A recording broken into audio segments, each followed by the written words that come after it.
Well, hey, grace and peace. Welcome to Find the Intersection. My name is Paul Dezay. It's good to be with you on this Wednesday, our Old Testament day. Today we're in Isaiah chapter 25, verses 6 to 9. Let me go ahead and put the chart on the screen, and you can see what we're on the bottom left-hand corner, Isaiah 25, 6 to 9. So when I take my notes, I just jot down a few things that's jumps out at me as I read through. You can answer the questions that are on the bottom of the chart. What does this passage say about God? What does this passage say about humanity?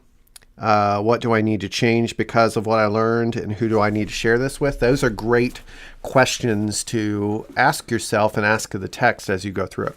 So today we're in Isaiah. Tomorrow we'll be in Psalm 18, and then on Friday we'll put it all together for the intersections for this particular week as we prepare for Easter Sunday. So Isaiah 25 is this great vision of an eschatological banquet where death is swallowed up. It's a picture of the new heavens and the new earth, but it's also a picture of Easter. So let's jump in here. Verse number 6, on this mountain, the Lord of heavenly forces will prepare for all peoples a rich feast, a feast of choice wines, of select foods, rich in flavor, a choice of choice wines will well refined. So this is a kind of a picture of the ultimate feast, like the marriage supper of the Lamb that we see kind of in the book of Revelation, right? And so this is Isaiah's prediction of the future, that one day there's going to be this great feast. And why is there going to be a great feast? And why will there be good food and great wines and all this? Well, verse number 7, it says, he will swallow up on this mountain the veil that is veiling all peoples, the shroud enshrouding all nations. So Isaiah gives this picture. There's a veil, there's a covering that is clouding up everyone's vision. It is blocking things that don't need to be blocked.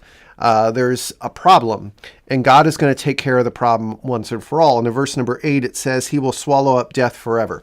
So that's the deal. The reason there's a feast is that God will swallow up death forever.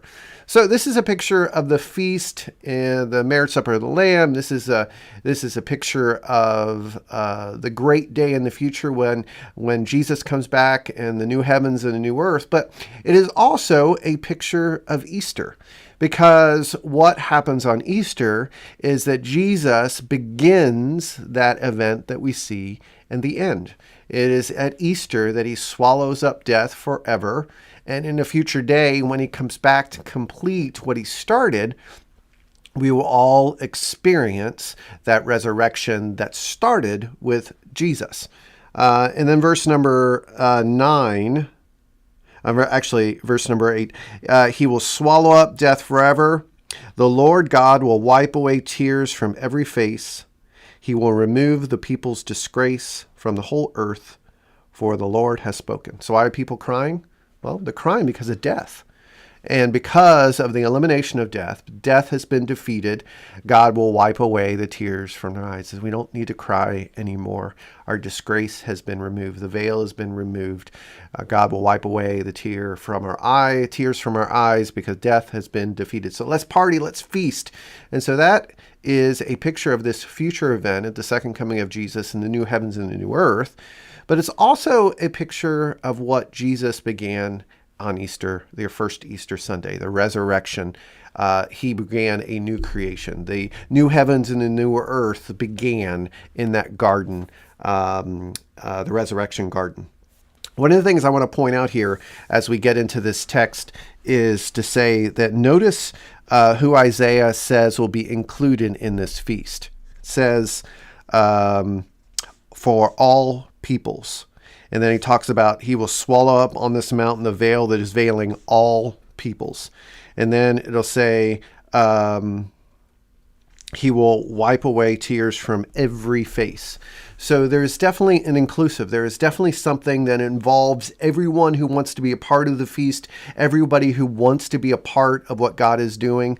God will wipe away the tears from eyes. Everybody is included that wants to be included. Everyone's welcome at the table. And so help for us as people who have experienced the resurrection of Jesus, and we look forward to the great day of the new heavens and new earth and the marriage supper of the Lamb, we live that way now. We wipe away the tears from people's eyes. We give hope. We prepare feast. We include people at the table. And every time we take communion, which we will do at Sandy Hook this coming Sunday, we are reminded of the feast of the future. A little bit of that is brought into the present. It's an appetizer of this great banquet that Isaiah is talking about. So we should party. We should feast. We should celebrate because death has been defeated in one day. God will wipe away the tears from everybody's eyes. That's what I got today. Would you share your thoughts in the comments? And we'll be back tomorrow to talk about Psalm 118. Grace and peace, everyone. Take care.